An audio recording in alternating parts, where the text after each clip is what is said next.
Shattering expectations, unlocking potential, succeeding in ways no one thought was possible. I'm not talking about pro athletes. I'm talking about you.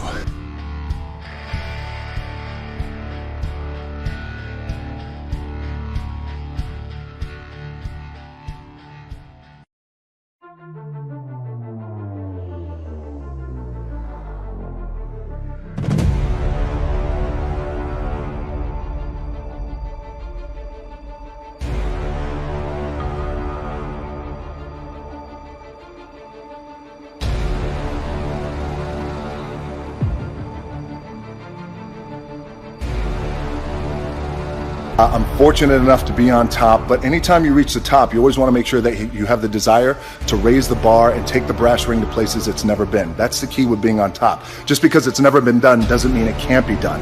And in terms of competition, great question. Everyone's my competition, but a fundamental key that I've learned over the years is, and I'll share it with you, my number one competition is me. It's always you versus you. You got to be the one to get up every morning, be disciplined, put in the consistent daily hard work, because that gains success. No coach, no trainer, no mentor, no boss can do it. You versus you. You reach that point, we all reach that point where we're training and you break through to the other side. You break down barriers, you bust through ceilings, you knock down doors. That just happened for me. It's very defining, where you had your goals set for months or for years and you accomplish it. I made a promise to the Fast and Furious franchise, to myself, that for this Hobbs spinoff, the Fast and Furious spinoff with Jason Statham, I was coming in the best shape of my life. And today was a breakthrough day. Look, I've been slinging iron since I was 13, ever since we got kicked off the island of Hawaii for not being able to afford to pay rent while I was crying. I have no place to live. I told myself, shut up, stop crying like a little bitch. Get in the gym and make something of yourself. That's why I need therapy. Break through that other side. Come on. Today, very intense workout, hardcore, very heavy. Creating and destroying, breaking down and building up that very dense, thick muscle. All this is fake sweat, by the way. I just poured water on my head. I want to share a sentiment with you that I just heard from a very good friend of mine. His name is Phil Heath. A lot of you guys out there know he is the reigning Mr. Olympia heavyweight, and will go down in bodybuilding as one of the greatest of all time, possibly the greatest of all time. We always talk about hunger and how you always want to outwork your competition regardless of how successful you may be lucky enough to be. You want to be hungry. If you know what it's like to be hungry, you'll never be full. He said it's one thing to be hungry, it's another thing when you're starving for greatness and starving for success. And I love that because it immediately clicked. It's in my DNA. I know what it's like to operate every single day, regardless of the success that I've been a lucky son of a bitch to achieve.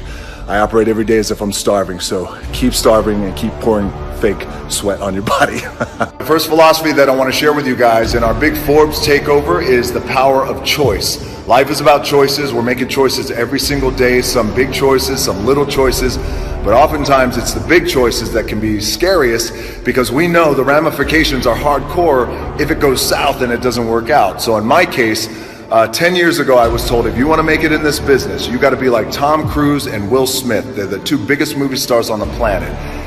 And that just didn't sit right with me in my gut. And I thought, well, I can't be like anybody else. I got to be myself. And I made a choice not to be like those guys and be myself. And by the way, there was no blueprint. That's why it was so scary. It's not like, okay, well, here's the blueprint for the half black, half Samoan pro wrestler who was throwing around 300-pound men for a living. 10 years later, things have worked out and I'm enjoying some good success today. But it was the power of that choice that changed my career. The power of the choice to be yourself and be real. So Forbes Takeover, power of choice. Make that choice. We have an anchoring motto, an anchoring saying, which is always be the hardest workers in the room. And it's just a reminder that regardless of how successful we may be or how successful we're not, but we want to be, we always want to be the hardest workers in the room. It always leads with hard work. There's no substitution for hard work. Thus, working out at 11 o'clock at night when I know my competition is asleep. All right, guys, the next philosophy and anchor that I want to share with you guys on this big Forbes Takeover Day is the power of teamwork and the importance of surrounding yourself with the right group of hungry individuals. So years ago, I wanted to be more than just an actor for hire. I wanted to be a producer. I wanted to be a good producer. I wanted to learn and understand the producing side of the business. I teamed up with Danny Garcia, who of course brings her brilliant business acumen and invaluable insight to the table. And we formed 7 Bucks Productions. But in order for that to be a successful company, we had to have the right team around us. Sat down with Ari and Manuel at WME, then we hooked up with Brad Slater, our #1 ace, Patrick Weitzel, Jason Hodis, the entire company. Since then, with having that team of people around us, $7 Productions has become a robust company, and we are kicking ass. So if you want to find success and achieve greatness, surround yourself with the right group of people who are hungry, who are willing to work just as hard as you. Forbes Takeover, the power of teamwork. All right, the next philosophy, the next anchor that I want to share with you guys for our big Forbes Takeover today is the power of vision. The importance of having great clarity with that vision, because the more clear that we are with our vision, the greater our chances for success. Now, how it applies to me in my career, about 5-6 years ago, I wanted to come up with a way that bucked the traditional system, and I wanted to connect directly with fans in a real and in an authentic way that just wasn't being done. And I felt social media was that. And I was met with criticism because they were saying, well, listen, there are no more powerful mediums than radio and television. And since then, we've changed the game. And what we're doing right now has become the #1 asset to any marketer, studio, and network. So when we sit in these marketing meetings, the #1 thing is DJ social media, and then radio and television will follow. So sometimes your vision is so big, you don't know how you're going to get there, and that's okay. You don't have to have all the answers. Keep that vision clear, your eye on the prize. Power of vision, Forbes Takeover.